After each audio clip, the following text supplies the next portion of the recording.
This time, I am excited to introduce you to one of the youngest, most innovative, and dynamic art gallery owners out there. His ideas are unique and he has an aggressive marketing style. Meet Russell T., owner of Artienda Art Gallery. Please introduce yourself. Okay. I finished college sa Ateneo. And yung background ko before, I took up psychology and I shifted to business management. Mm. Kasi more of, nandun yung mga friends ko. Well, your high school days. High school, Galing ka sa- nag-arts ako dati. I studied sa Xavier, As a sa savior, Xavier yes, School. okay. Pero may ano kami, I took up the International Baccalaureate course. So IB program yun. European style of academics siya.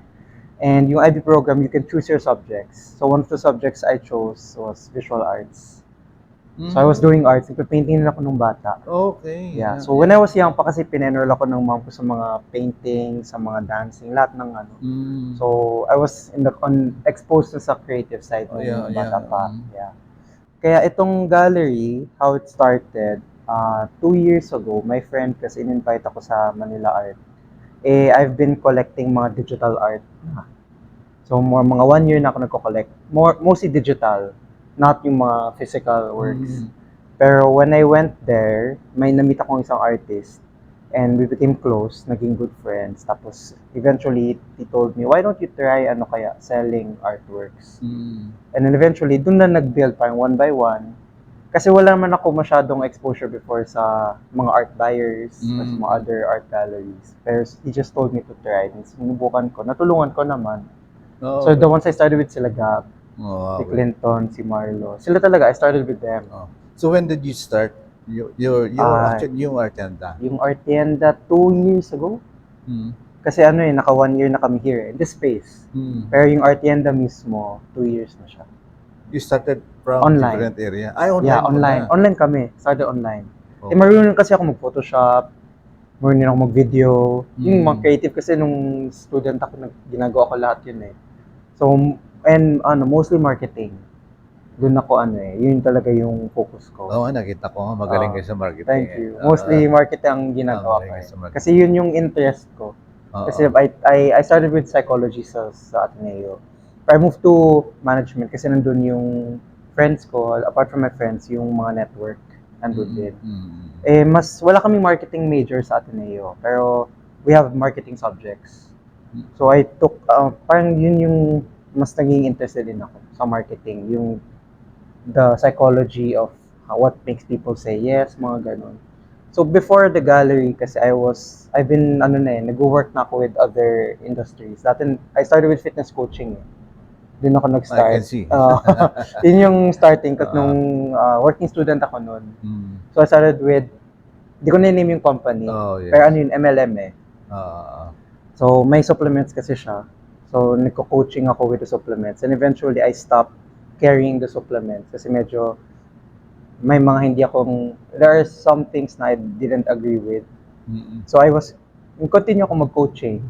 Pero passion ko yun eh. Fitness, even up to now, nag-gym pa din ako. Oo nga, nakikita ko naman.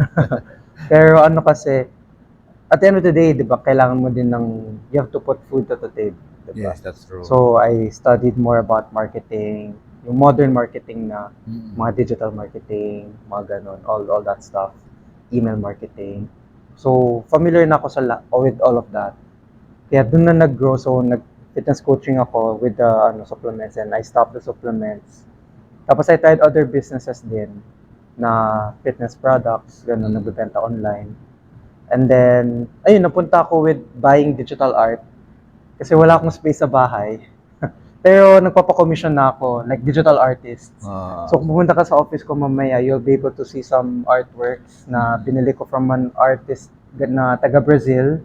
Pero digital siya. Digital siya. So binili ko, parang nag-drawing siya, and print out niya. So binili ko yung print out.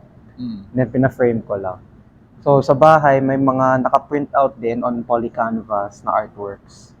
But then mostly digital artworks ang kinokollect ko. And then my friend invited me sa Manila Art, and doon na nag-start. Do you plan to put up another branch or something like that? May plano, pero naghanap din ng kakaibang space. Oh, okay. Kasi when I started the business, when I started doing the gallery, online lang kami. But Mm. when kasi clients, medyo nag-open up na nun after pandemic. So they Mm. wanted to see the space. They wanted to see the artworks. Kaya naghanap ako ng space. Sa may Granada kami dati. Mm. Familiar ka sa, near ano siya, papuntang Green Hills na. Oo, Gilmore. alam ko yung Diba area masikip na yun. doon? Mm. So doon yung first branch namin. Mm.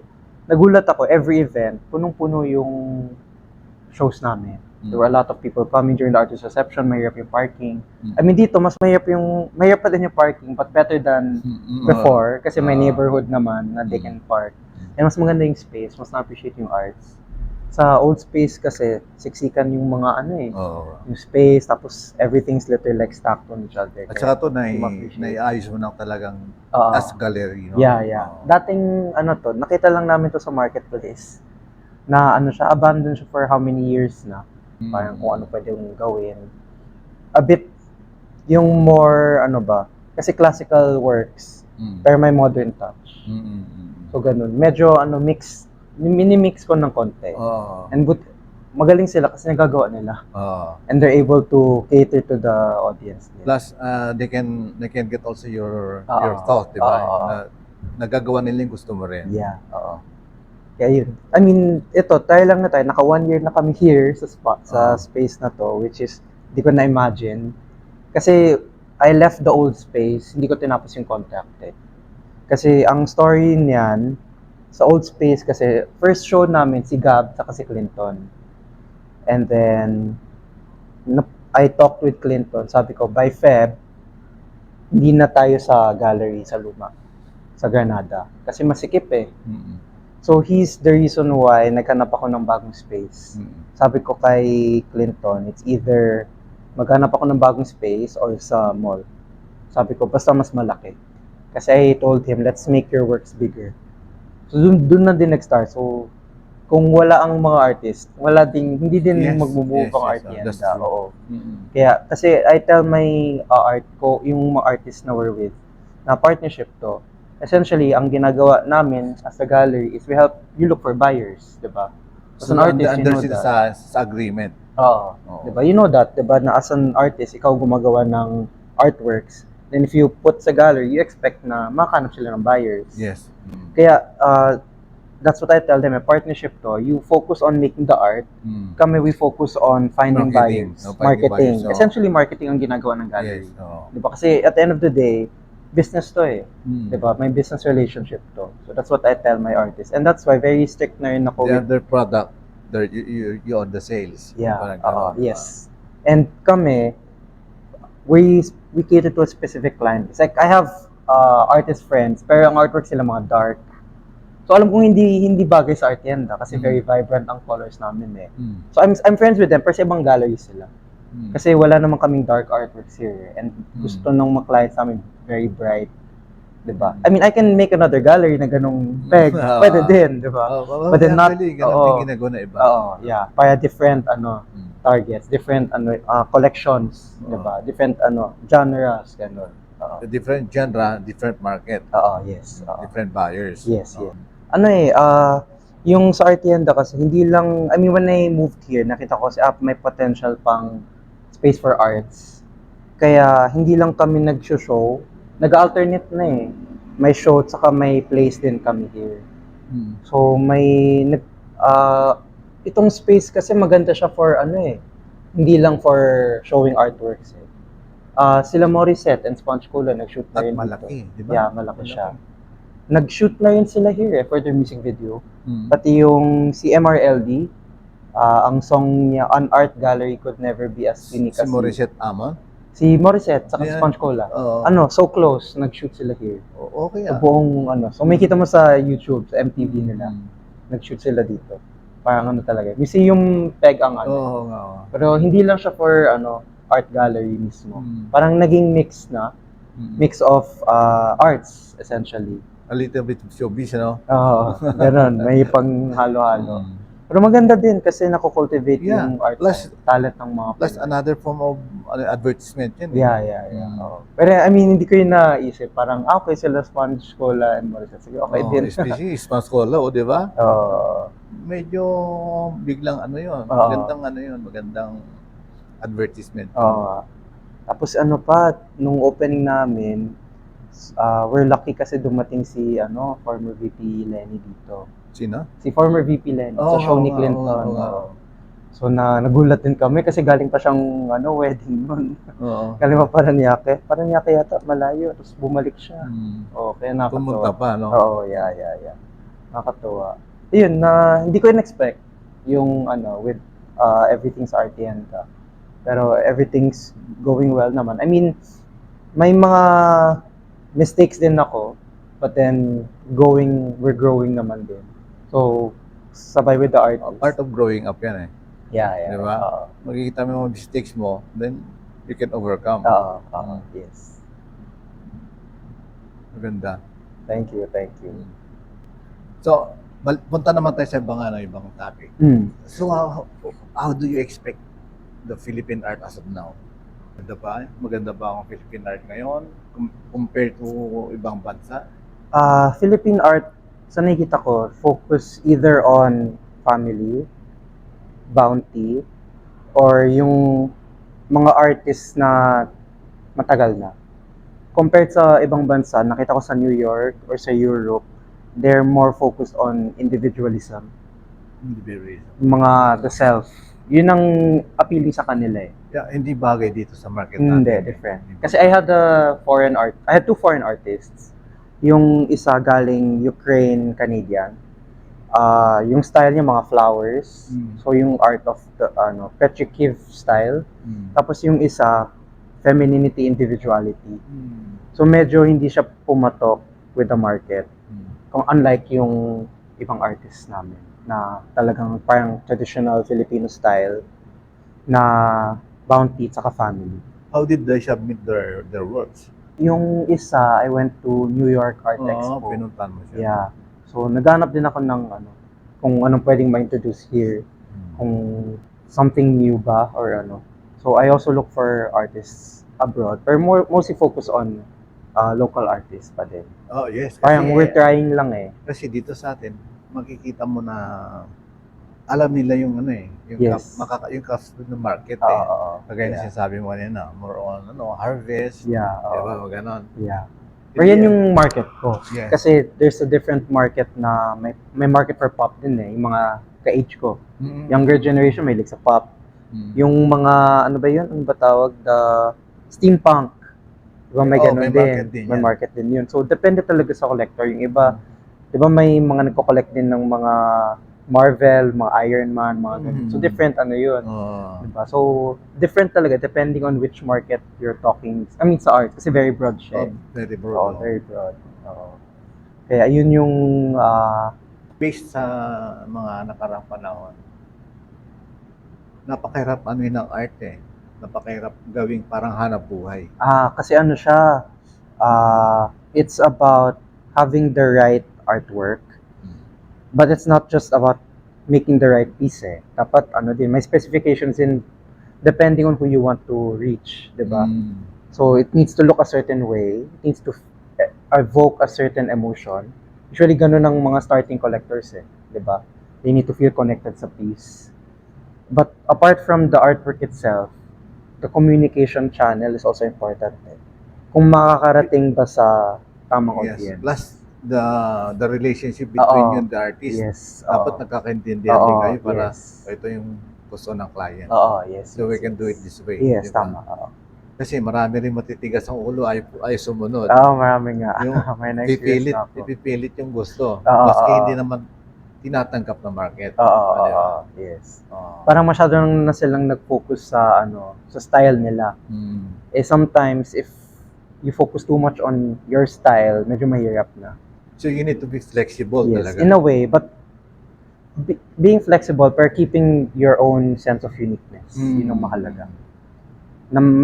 Na you become known for that, na you become good at it, and the market also likes it. So you need to have a signature style. Yes, that's what I always tell my my artists. Kailangan may signature. Kasi yung signature style mo, that will be yours eh. Yes, forever. And it's gonna build your name also as an artist. Tama. Yeah. Yung focus, kumbaga. Kasi iba, nagla-landscape, tapos nagpo-portrait, Hindi tapos malaman. nag-abstract, oo. Hindi malaman kung saan Yeah. ang punta. Dapat focus muna sa isang bagay, and then once you build your name there, pwede ka na mag-slowly branch out kasi may pangalan ka na. Kasi yung iba nakikita nila, ay, itong artist may ganito, may ganyan, may ganyan. Gayahin natin. Ends up, wala silang, they're not known for something, walang focus. So, nahirapan din ng market. Diba? Kasi the market, yung iba they buy for decoration, yung iba they buy for investment. So, kung decoration, okay, pwedeng usually price Yan, ang natumbok mo yun. Dalawa yun eh. Oo, yeah. Pang display lang. Oo. At saka pang benta rin. Ibig Yes. sabihin, that's for investment eh. Ito Yeah. binili ko to Oo. para investment ko na Yeah. to. Oo. There will be a time, bebenta ko rin to. Oo. On a higher price. Yeah. Hindi kagaya ng isang bagay dyan na nilagay mo lang kasi gusto mo lang na display. O gusto ng client mo as display. Yeah, tama. Tama ka. Oo. Kuha mo yung mga puntos ng plus yung yung may papayo mo sa mga bagong artist. For new artists, you need to set time talaga to first discover anong style mo or what art you want to create, who you want to speak to. Yeah. Tapos, kasi that takes time eh. So, while you are trying to figure that out, if hindi ka din marunong business side, the next thing you can do is find an agent or find a gallery na you think has your target audience. Kasi different galleries or different agents, different connections yan eh, different ang market nila. So you need to find one that suits your work para you can focus on making your art. Pero if kaya mo naman magbenta, go ahead. Diba? You can do that. Some artists, ganun. They get to make their art, sila na yung market kasi kaya nila.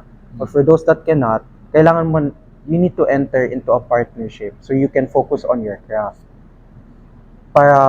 So that once you get to refine that craft and nakabenta ka here, in the future, yung audience na ang pupunta sa'yo eh.